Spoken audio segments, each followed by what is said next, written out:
Lycath's Hunt, a new Helminth ability brought to us from Varuna and the Lua update. So we're going to learn a little bit about this ability, who it works well on, how to get the most of the ability, and additionally we're going to be doing some theory crafting on who it would be good on that I can't actually show you, but I'll try to show you the people that I have the ability on. I'm out of bile, you see, so I can't really do much. So you activate the ability, and you can't reactivate it. Unfortunately, costs 75 energy, and when you kill enemies with a melee weapon, they will drop health orbs, and when you kill them with a headshot, they will drop energy orbs, theoretically. And from my testing, there's an asterisk next to it because it's hard to really, it's like not an exact science. So when you melee headshot, because you can get headshots with melee, that should drop both, and it seems to, but I can't rule out that it's a coincidence, unfortunately. So, additionally, when you kill say something has 5 statuses or more on it, and you're killing them by any means at all, it will increase the duration of Lycath's Hunt. So see how right now it's at 20 seconds? It can say 60 seconds. So that's the long and short of what the ability does. Now, aesthetically, it makes these like tendrils come out of you, very interesting, so you can tell when people are using it. And you see how it's mostly black with a little bit of blue? I can't make that entirely blue. Only that little bit of color you can put on there, it's gonna be black no matter what you do. Which, while it looks good on this frame, I feel like it would look better if I could fully customize the color channels. But it is what it is. So, before we really get into like using the ability, let's kind of talk about how to get it to like fire on all cylinders. If you're using this, you really want to like have your build accustomed to it, right? Don't just use it willy-nilly.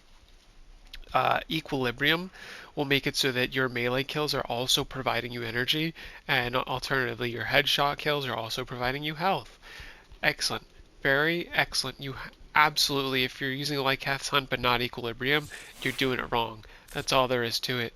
And another good set of mods to use with it, Synth Deconstruct and Synth Fiber. 1000% I would use these because this will increase your health orbs drop, and then this one, I believe it is, has an unwritten effect that lets you pick up health orbs when you're at full health. So otherwise you would have to run like combat discipline or take damage in order to pick up the health orbs you're getting from melee, but because of these two mods, that's covered. We can pick up health orbs at full health.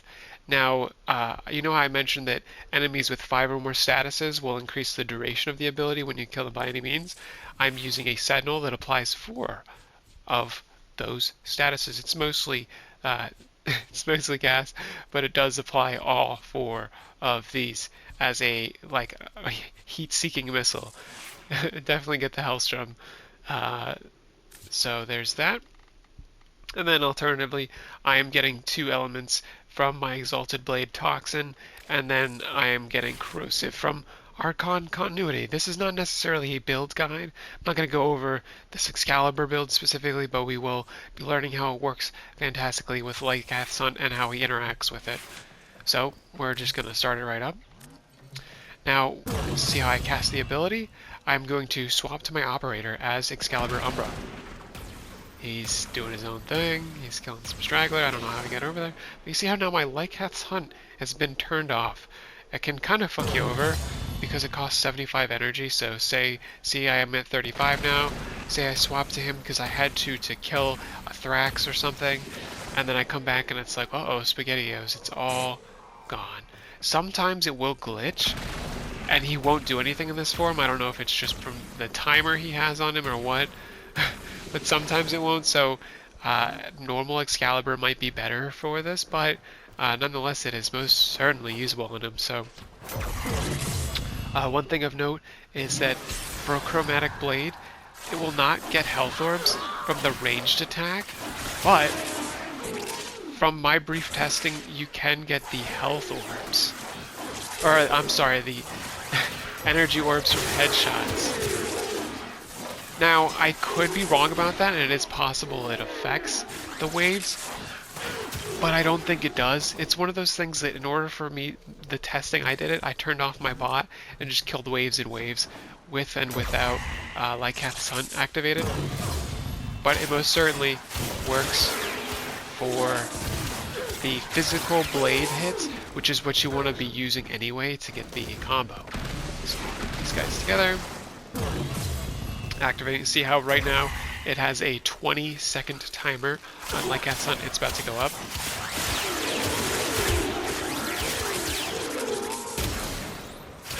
Sorry, my bot stopped priming them. My bot normally primes them. But you can get the... Of course, there's always errors, right? You can get it to like last forever. Like, see, right now we're at 50 seconds, 60 seconds. I don't know why it wasn't working before. I think it's because my bot just stopped shooting. The bot just stops after a bit. It's really fucking annoying. But you can very frequently get this to always be at 100 and turn that 75 cast cost, which is pretty big. That's a big cast cost, down to nothing because it's just lasting for like literally ever. You can also not rely completely on a companion to do the priming, and you can intersperse it with weapon fire, but it is nice just to have a companion that can help you decimate. So it works tremendously well on him. He will not really have too much of a loss from swapping and losing it, because you'll still have all the energy orbs and whatnot on the ground. So it works fantastic on Umbral, Excalibur, and Excalibur alternatively. Additionally, we're going to look at another melee frame. Works excellently on Atlas. Now, my Atlas build doesn't have anything that's giving them a million statuses. It's a little more simple than that. We cast it, and we punch. If you're looking at the bottom of the screen, notice the copious amount of orbs and energy and health or whatever that we're getting from everything. So this is something we'll have to recast more, but because like a lot of kills that you get with the punch, surprisingly enough, on many enemies, I don't know if it's because I'm jumping when I'm actually playing a lot or what, but I do tend to get headshots with my Atlas punch. So sometimes it seems like it's dropping both the health orb and the energy orb, and it's proccing both of them, but it could just be, you know, just chance, you know? It's really hard to tell. It's kind of like a use it, and it's anecdotal, right? Like, use it and see how it feels. It's the long and short of it. But it works very well with getting your rubble stacks so that you can have his passive max and whatnot. Because using Petrify a lot can really start draining on your energy, but if you have Lycath's Hunt active, it doesn't matter. You're getting everything and then some completely refreshed, so it works fantastically on the old rock hard warrior over here. Now, we're going to be testing some other frames. Now this, before, we're going to get into some theory crafting because I'm out of bile and I'm not going to put, you know, helmet ability on a frame that I'm not going to use. But this one's not really a melee build. Now this build, I'm not going to get into the build.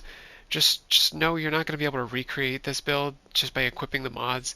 I'm using a arcane helmet, the arcane Vespa helmet, which applies ability efficiency. I'm using 2 Archon shards. I would be using more if I had more.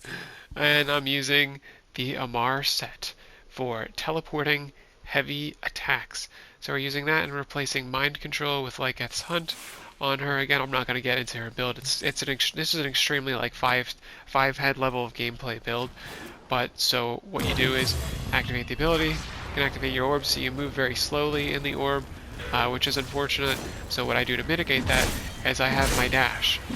I'm using the Amar mod set so that I can just teleport to enemies wherever I want, and I can be all over the map. So the Lycath's Hunt works particularly well with this because I can just armor strip whatever I want. So you can really use whatever melee you want. But I am using the Amar's daggers so that I can get all 3 of the things. So it can work very, very well on her. But this is definitely, I have no illusions that this is going to be like, oh, you're going to see everyone using this build. You probably will see a YouTuber cover this build now that I brought it to light, and that's okay, but works very well on her, especially if you have a weapon that can get headshots very easily. you can just get headshots all day from the safety of your bubble and have permanent energy. So I do think that in this scenario it works better than Protea's dispensary for this particular build because, again, you're mobile, you are getting those melee kills, and the dispensary forces you to be sedentary. You can't be moving around, which isn't good for this playstyle of Nyx, specifically this bubble build, because you're teleporting around, you're not going to be in the same spot. You don't, like, running back is a pain, because it's not even like Ivara where you can roll jump, roll jump, roll jump. You can't jump, you're stuck in this. It's a long cast time, so that works tremendously well in her. Now, for the rest of them, we're going to kind of theory craft on some of these other ones, and we're also going to explain why it is better than Protea's dispensary in certain scenarios. Now, in some scenarios, like Ivara, I don't think it would be better than Protea's dispensary on Ivara, but I think it would be fantastic on Ivara. So on Ivara, a common level cap strategy is to get on the wires, turn invisible, and use your dispensary. With Lycath's Hunt, you could be getting a headshot bonus from the headshot queen, because while in Prowl you have a headshot multiplier, and it would encourage an active movement-based style of gameplay that we are forced to move. Another reason you might use Lycath's Hunt over Protea's dispensary is because, oh my fucking god, Protea's dispensary is a nightmare to get. I tried to get my real-life friend into Warframe, and we were like, I think it would be smart to just pick a frame to farm. Let's go farm a frame, and he picked Protea. So we had to do like 120 plus Granum Voids to get Protea, which is a nightmare, whereas Varuna is very easy to get. So it is a poor man's dispensary in that sense, where you could very easily get it on Ivara. But so it could work decently well on Ivara, but another theory crafting for who it would work fantastically on is Garuda, I reckon. Now, I don't have it on her, unfortunately, but say you put Lycath's Hunt here instead of Gloom, and then say you put energy conversion and health conversion instead of one of the Umbral mods. Oh my god, it would be fantastic, because again, the quick thinking, if you're losing the energy from that and you're at the 2 health, you're not going to lose the stacks from these two. You're not going to lose your armor stacks. So it can work absolutely fantastic about Garuda. This is currently on my to-dos. Perhaps I'll make a video. It would work fantastically on her. Additionally, it'll work fantastically on any of these frames who you think you'll use melee on. Any frame you think you'll melee on, any frame you think you'll headshot on, but particularly frames with exalteds like Baruch, it would work fantastically on, although I don't think he has energy management problems, in my opinion. At least with my particular build, I don't have any issues at all managing energy. Again, because I am using the synth mods to get some more energy that way, so there is that. Silver lining with the asterisk. And then Valkyr would also be a fantastic contender. Now, I don't have it on Valkyr because my Valkyr is High Burst Valkyr. My Valkyr is using the Enraged mod, so that I get just absolute decimation for 20 seconds instead of being a permanent 4 Valkyr. But say you are a permanent 4 Valkyr, this will allow you to have unlimited sustain. Meleeing everyone, getting orbs from everyone, you will have unlimited sustain forever, which could be very useful. It's a lot easier to get a Varuna and subsume her than it would be to get Arcane Energize, or to, as I mentioned, get Protea. So it is a poor man's version of that, but it does also provide some benefits, and then it has that cool little fashion thing, which would look good with this fashion. Now, aside from those, again, any frame you think you'll melee with, maybe you're melee build with Saren, or maybe you're melee build with Rev, maybe you don't have Arcane Energize, maybe you don't have Dispensary, I think it will work well in those roles too.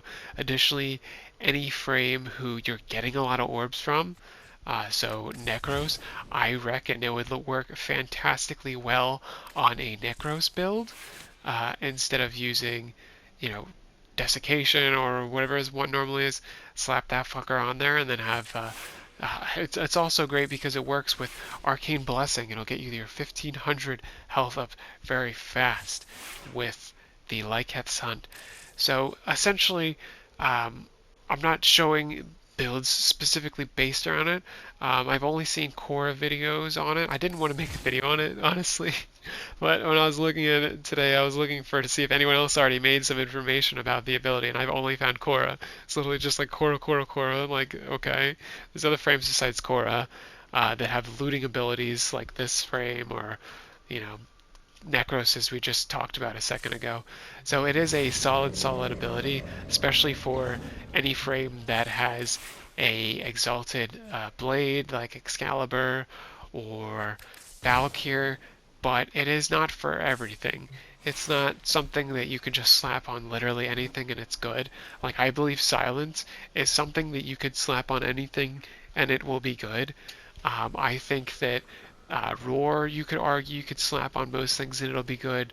Dispensary, Lycath's Hunt is close, right? It's almost good in every single build, but if you're not using Equilibrium, it's really hurting. That's the thing, right?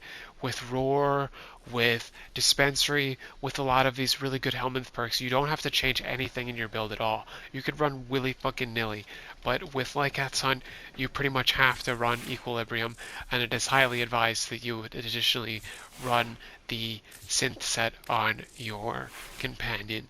Now, that's the long and short of it. It's not a game-breaking ability. I think it's better on other frames besides Varuna, which is, you know, the usual. Usually frames like Sevagoth's Gloom is better on every other frame than it is on him. So it does kind of follow that trend of, or like Spectre Siphon on Gara. It's kind of trash on Gara, but it's great on a ton of other frames. Kind of follows that tradition of being kind of weird on the frame that it's made for and great on other frames. And it's very interesting because Varuna, when she was released, a lot of people feared that, oh, she's completely invalidating these other melee-based frames. And it's very interesting that her Helminth ability is boosting a lot of these melee frames. I think that the Lycath's Hunt feels amazing on Atlas. It feels amazing on Excalibur, especially. I think he's really the premier Lycath's Hunt frame. And it's just funny that a lot of us, myself included, thought that she was going to kind of invalidate a lot of our frames, our melee-based frames. Especially she's like the wolf frame. We already have a Valkyr who's a kitty frame. Like, is the big dog going to invalidate the little kitty cat? But her ability does actually help to bring some of these frames into the 21st century. I know they're not completely dated, that Excalibur just got buffed, but I do think that this is a nice quality of life ability that I would highly recommend you try on frames that aren't just Korra. Because again, that's the only builds I've seen people put it on is Korra. So if you felt like you learned something from this video, I think that you should go downstairs or go to your kitchen, wherever that is, and just start cleaning behind the fridge. You know, a lot of house fires are started because your appliances, be it your washer and dryer, be it your fridge, be it your fucking heater, that if you get dust and debris, it doesn't get cleaned and then it'll start a fire. So you don't want something like that, especially if you have like an outside fridge. Yeah, you should go check on that, make sure it's clean. Now that's the only way to let me know that you learned something from this video is if you go do that. So go do that post haste. Bye.